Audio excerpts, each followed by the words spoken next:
Okay, so we're going to be talking about, again, Murphy's Law. So anything that can go wrong will go wrong. So I'm going to open this up. I'm talking a lot about the science behind all of what Mike and Tyler are going to start to address, which is pretty cool because I think, honestly, a lot of us have been talking about this all week. All of our speakers, Ben earlier on, talked about this a lot today. Pain is really psychological. We had a lot of questions about that. So we're going to be talking about a lot about stress. And just understanding your body under pressure. So one thing that I think athletes are really good at is not listening to their bodies when they're competing. I think we need to be, right? When we feel pain and we're going hard, we're doing burpees, we gotta freaking go. But when we're outside of our sport, we use that same mentality. I'm not gonna listen to my body. All these things are coming up, I'm gonna keep pushing. And we do that in every aspect of our life. So part of this discussion today, this first part is, can we become more aware of what's happening inside of us outside of training to help us regulate better, recover better, and be better in competition? We don't need to listen to our bodies. Does that make sense? Cool.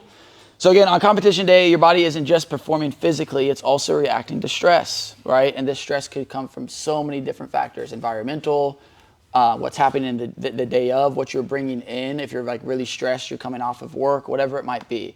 So you're bringing in a lot on competition day. Right, so it's just good to notice that and to name that as you're getting closer to competition or even qualifying workouts.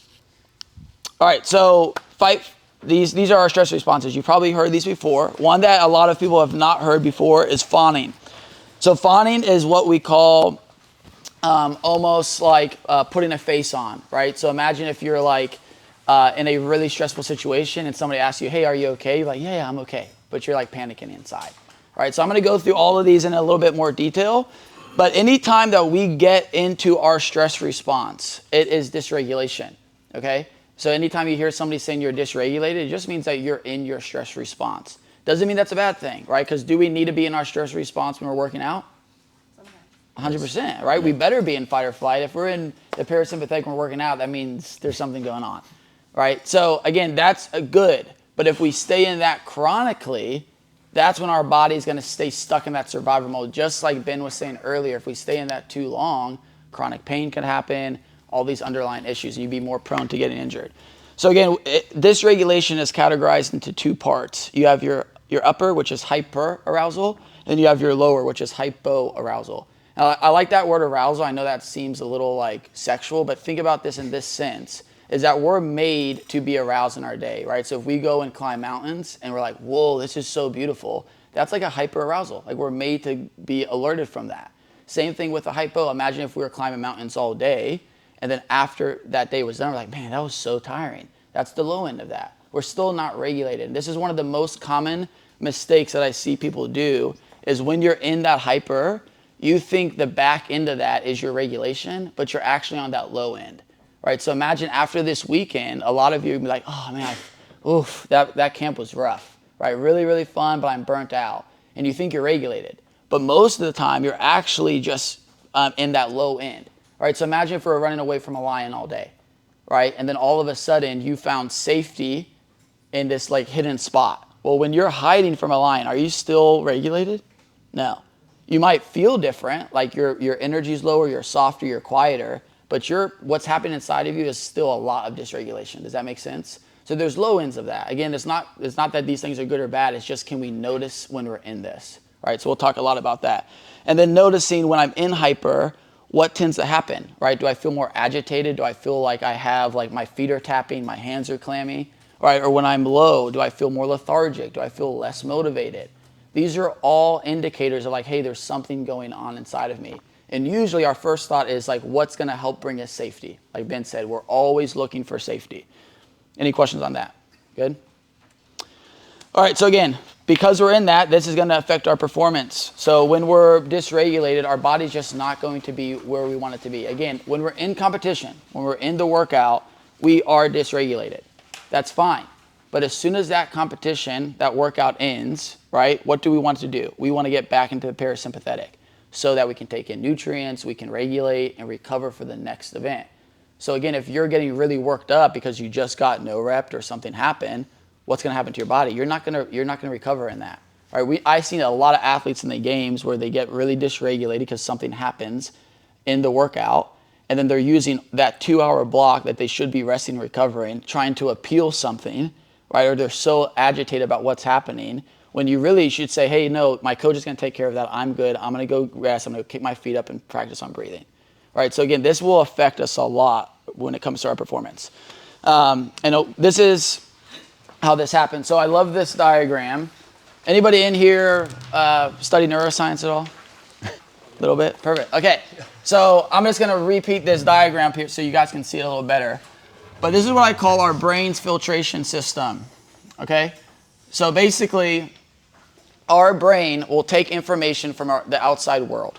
And once that information comes into us, our brain is going to filter that and say, hey, are these things that I'm experiencing, are they safe or are they danger? So if anything in the past, let's say past competition, like you had a really angry judge and he wore like an orange shirt, right? So you get an angry judge in an orange shirt and you immediately get triggered in your mind, right? Immediately, right? So because your brain is connected into these three major parts, right? That the bottom part is one big one. So this bottom part is your brain stem. So information comes through that, which is interoception, right? Through our senses. So through things you see, through things you touch, through things you hear. So again, if anything in the past has been triggering for you or seen to your brain as danger, immediately your brain is going to take it to the limbic system, which is the second part of your brain, and really feel those out. Like literally feel them out. So you're feeling part of your brain. Okay, in the past, we remember when we went through this, it was really stressful. So what's going to happen? We're going to shut off the cortex, our prefrontal cortex. This is where we want to be as an athlete. This is where we think clearly, we understand reason, we can actually even understand time. These parts of our brain can't tell time, right? So those things that happened to you, maybe in last year's competition, when it happens again, your brain thinks, oh, that happened yesterday. When this is shut off, right? Because as soon as something in here comes that in stressful, your brain will shut this part of your brain off to protect yourself. Does that make sense? Right? So it's really important for you to start to notice, okay, well, what are the things in competition that could be triggering for me, right? The things that literally shut me off. And you get on the competition floor and it's something that you've done a million times over again. And you're just like, I don't even know what to do. I can't do my double unders all of a sudden, right? And who knows what is happening internally that's stressing you out that you're just not noticing, right? So it's really important when we talk about regulation needs to happen from the bottom up. A lot of people are like, no, why not top up? We're supposed to be up here. But remember, our body, the way information goes into our brain, comes from the bottom, right? So we want to make these senses and these things around us safe. And how we create safety is by making things familiar, right? So familiar equals safety. But not all the time. When can familiarity not really be safe? Abusive parents, abusive relationships. That's the number one example, right? Why do people stay in abusive relationships? It's because it's familiar. It's familiar, right? It's familiar to what they grew up in. Say it again. It's the devil you know. Yeah. It's what you know, right? So it's like a lot of times we will pick things because like, oh, this is comfortable for me. This is what I do. So again, when I give this talk to athletes that have to travel a lot for their sport, right? Like I meet with these wrestling teams. Out of their 20 matches, 17 of them, they have to be traveling. I mean, that's a lot of unfamiliarity, a lot. So again, the goal is, can we make them familiar with the unfamiliar? It's Murphy's Law, right? We know things are going to happen bad. So can we get comfortable with that? Does that make sense? So that when information is coming in, we can tell our cortex, hey, we're good. We're good. You can come online. We can think clearly. Good? Any questions on that? I actually have a question. Yeah. Is that why there's something behind like facing your fears? Yeah, 100%. Yeah, that's really good. In any growth process, wanting to grow as an athlete, grow closer in your relationships, it starts with awareness, right? Becoming aware of what are these things of how I've been living in this world that have brought me safety and security. But it's not really safety. It's just what I had to do to survive my world. Does that make sense? Yeah. Is that how you can also change habits like they talk about, like neuroplasticity Yep. and all that? Yep. Neuroplasticity, if anybody knows what that is just your brain rewiring, right? Which is really cool. Our brain is malleable, meaning it can change. It's one of the only organs that can actually change in our body. Part of that, which we can get into another time, is addressing some of these things, right? What are the things that have actually disconnected our brain? So this is from a book. I think I was talking to a little bit about you today, but it's called What Happened to You? So again, in this book, they talk about a lot of cool different scenarios. If you want to learn a basic level of neuroscience, this is the book to go with. Like if you're like, I have a 5th grade mind, I need to read something in 5th grade language, read this book. It's incredible. But in this book, it talks about when we travel, right? Like when we go and we're flying on planes, we get so exhausted. Why do you think? Because we're not in our, because we're constantly being drained because we're not in our familiar space. 100%, right? Because imagine if today, right, I'm leaving, and imagine if we didn't have camp this morning. So all I had to do was wake up, get on the plane, and get home. But as soon as I get home, I'm like, man, I'm exhausted. Because all day my brain is just scanning for threats. Is this information that I'm seeing or I'm hearing, is it safe? Right, we get on the plane. Is the pilot going to get us home? I don't know. And we're not consciously thinking about this, right? This is all subconscious. It's all implicit, right? So it's can we notice that? If you notice your hands getting sweaty or your heart's racing, it's meaning your body is like on alert. It's ready to help protect you. So again, that's why it can be so draining in competition, because not only are you getting physically drained, but you're emotionally drained, because this could be your first competition. It could be the first time you ever stepped into a competition setting. So all of this is super unfamiliar. That's why it's so important to go and play the sport. Because if you've never done that before, you're going to get into your first CrossFit competition and be like, oh my goodness, I don't know what to do. I practice my warm-up at this time and doing this. It's exactly what Dom said. It's like, can you get familiar with corralling yourself for 15 minutes? Because that's what's going to happen, right? Or they're going to have an equipment malfunction, and then all of a sudden you're going to have to warm up all over again. Like do the whole warm-up all over again because they have to delay the event, right? So it's good to really start to notice these things. Another story that I love is in this book. They talk about this kid in foster system. And basically, he was getting really abused by his dad. His dad was an alcoholic, and his dad would come home every day covering that smell with Old Spice, right? Years ago down the road, this kid's like 5 years old when this was happening. Now he's like 15, and he's in a school scenario, and he's not getting along with his teacher. They're trying to figure it out. The psychologist, he's like, yeah, this teacher is doing everything right. We don't know why this kid is being so like outspoken and all these things are happening. He's not like this in any other class. And they're just, kind of perplexed by it. So anyway, this dad actually ends up coming and visiting this kid at this foster care facility, and the psychologist is in the room with them. And all of a sudden, the psychologist starts to go back into his mind about something with his dad that makes him think about this smell thing. And all of a sudden, the psychologist starts smelling Old Spice. And he has a thought. I said, goes back to the teacher, asks the teacher, said, hey, what deodorant are you wearing? He says, Old Spice. He said, okay, this is what I want you to do for the next few weeks. Just wear a scentless deodorant and just let's see what happens. That kid and that teacher end up having a great relationship. That kid becomes one of the star pupils just because every time that teacher got around that kid, he was getting triggered subconsciously. His brain had no idea that that teacher and his dad were two different people. All it knows was that scent was registered as a threat. Does that make sense? Yeah. So that's just, question? I don't know, man. I just don't think that that's right. You It d- doesn't make any sense to me. you don't agree with it? Yeah. Yeah. Like, that's some stupid ass story. Yeah. What do you mean by that? Like he clearly knows his dad and that person are different. Yeah. Brandon, every time we talk about psychology and stuff, you disagree. Let's not do this right now. I told you guys not to do these slides. Yeah. Yeah, but now's not the time to go through this. So I don't get why you guys would do something I said about don't do it. No one would get it. Yeah. I can't tell if you're joking or not. Are you being serious? Yeah. I mean, We don't need to just, we can talk about it later. We'll get through it. Yeah. And we'll, But I think we just we can agree to disagree. Yeah. If we want to. I think that would be a great exercise to help everybody to notice what's happening inside their bodies. Yeah, you guys are scared, right? That was Yeah, planned. That was planned. Yeah, what did you guys feel inside of yourselves? Anybody's heart racing? Right? A little bit? Was anybody ready to stand up for something? Yeah, right. So do you see, guys, this is so... Yeah. Exactly. This is so... Thank you, Brandon. That was awesome. This is so important to notice, right? Like all of us in here probably had a different reaction. Some of us were ready to fight. Some of us are ready to freeze. What the heck is going on? Right? So this is so important because your body and brain are doing that without you even thinking about it. Right? That's your instinct. It's taking things that have happened in the past, whether you want to believe it or not, and it's going based off that. Your brain is a prediction machine. It's taking past experiences and saying, okay, When we're in conflict, what are we going to do to protect us, to keep us safe?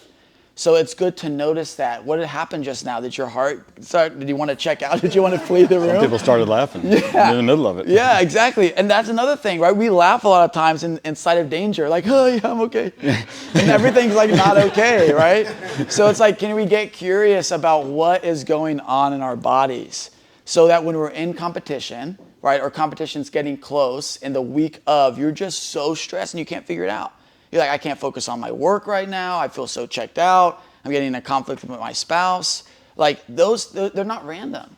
There's something happening inside of you that you're not addressing, that you need to address so that you can say, oh, you're not the problem. I'm just getting triggered and you're just bringing this up inside of me, right? Make sense? Any questions on that? Oof, we can breathe. My goodness. I was tense thinking about that. Yeah. So funny. So again, yeah. Huh? So familiar. Still sat there for like, this was like, there's something that we don't know about. So again, yeah. So, is this kind of your way of, get comfortable being uncomfortable? Yes. Yeah, 100%. Like getting comfortable with being uncomfortable, because life isn't set up to be like this perfect scenario. So again, I meet with so many athletes day in and day out, and a lot of them will tell me, oh, I'm just an independent person. That's how I operate. I'm independent. Like that independence is actually what we call like a response to a past threat, right? You think that your independence is where you find the most safety, and that's okay because it probably protected you for a certain part of your life. But we know that's not what we're made for. We're made for connection, right? So again, can you get curious on even the language that you use? Like, I have to get these things done today. I have to do them. Why? Because they're gonna make you feel better? What's happening inside of you that you don't feel good that you have to do these things? So again, it's just, leaning more into that fear, leaning more into that uncomfortability. Like, I don't want to stay where I'm at because I don't like it. It makes me feel uncomfortable. Okay, but what if you did? And what would come up inside of you that you can notice in your body that you're probably trying to avoid without even thinking about it? So it's really important to notice these things. Again, like learn your tells, right? Now that I have been doing this for so long, I'm like ultra aware, right? I'm ultra aware of people's tics. I'm ultra aware of my tics, right? My hands get sweaty. I tap my foot, right? I'm like constantly scanning, right? A lot of people play with their hair, or they play with their eyes, or it's your beard. Like those are all tells that something is happening in you that's dysregulated. Because again, if we're calm and we're regulated, think about when you're on vacation. Are you tapping your foot? Probably not. Maybe if you got your kids on the vacation with you. Yeah, it depends. But usually you're not because your body is regulated. So these little tells, again, we think of dysregulation as like our heart has to be pumping out of our chest. There is really low levels of being in that chronic state of survival. Really low levels of it, right? That's why HRV, your heart rate variability, is important to track because that can track, hey, what is happening in my nervous system? Have I been running hot for like the last month? This makes sense why now I'm sick. Now I have this nagging injury that's not getting better, and I just feel like I have brain fog, right? These are tells, but you could have noticed it maybe weeks ago because you're like, man, every single day I've been like shaking and my hand can't stop shaking, right? That's, again, a tell for your nervous system. So if we're talking about practicing this, would this be something you would do in your limiter phase? Like, because even at the bottom you say like it's a skill. Yeah. So would it be something like you should practice more? I'm assuming like because you're going to encounter it in your performance phase. Right. But like, would it be something like you would more try and do like in your limiter phase? Yeah. Or would that like? Yeah, great question. Yeah, because I get the question asked a lot. Now we're in the middle of competition and you're feeling all this. Like, what do I do? There's a lot of hacks you can do, right? One is finding safety, finding familiarity, which it could be with your coach, connecting with them. But these are things you really want to practice and get to the root of before competition happens. So that means practicing competing, going and doing qualifiers, even if you're not trained for it. Like you're not peaked for it, go and do it to just get used to doing that, setting up your camera and your phone. I get so anxious when I have to set up everything. And I'm like, oh, I'm not even ready to compete anymore because it's unfamiliar for me. But imagine if I did that, like just even for your regular workout. Like today you just have a normal Metcon, but I'm going to treat it as a qualifier. Not with the intensity, but I'm going to set it up as if it was a qualifier. Imagine if you did that every single week. Qualifier came around, easy. I'm not stressed out at all. I don't feel like I got to control the entire gym. I could set up a camera in chaos and I'm good. Make sense? Can I pitch in on that Yeah. too? Also, part part of competing can help bring the stress of competing down a little bit when you go look at competing as like, I'm gonna go gather data, right? It took a couple, maybe several competitions for some of us to learn, hey, this is what helps regulate me between events, right? Yep. It took me a couple times to do that before I was like, hey, this is my routine that I can get into. So like when I finish an event and I've got the next one, I'm not thinking about it all the time, right? Like I can regulate myself. Yep. So just looking at competing, like I'm going to get data, helps pull that stress of it away. Yeah, yeah, yeah. And having a plan, that last point, I think is so good, right? Having a plan, like knowing what is my safety, where do I find regulation, how can I get into the parasympathetic so fast, right? The last story I'll share, and I'll hand it over to Mike, is Michael Phelps. Everybody know who Michael Phelps is, right? Yeah, he used to rehearse bad scenarios happening to him all the time. His goggles falling off, him false starting, anything that you can imagine going wrong, he would imagine it and rehearse it over and over and over again. So what happened in 2008 Olympics is his goggles filled up with water. But guess what he did? He didn't miss a stroke because I've been in this situation a million times and I know what to do if my goggles fall off. I just have to count my strokes just like I would do in my training. And guess what? He ended up breaking the world record, becoming one of the best swimmers of all time. And even there's another story of his parents used to read him this book when he was little to help regulate his nervous system, feel what's happening in his body, start from his head and breathe in and let it flow all the way down. And so he could fall asleep like that. He could like put himself to sleep. You can't beat that. Imagine if you're falling asleep in between events because you could put your body in such a deep parasympathetic state. You're not gonna ever be beaten, right? Because that's the goal. It's like, can we bring the stress down? And part of what even Dom said is like, if our foundation is so rooted outside of the sport, guess what? Our stress is gonna be super low around the sport. We're not gonna be so affected by it.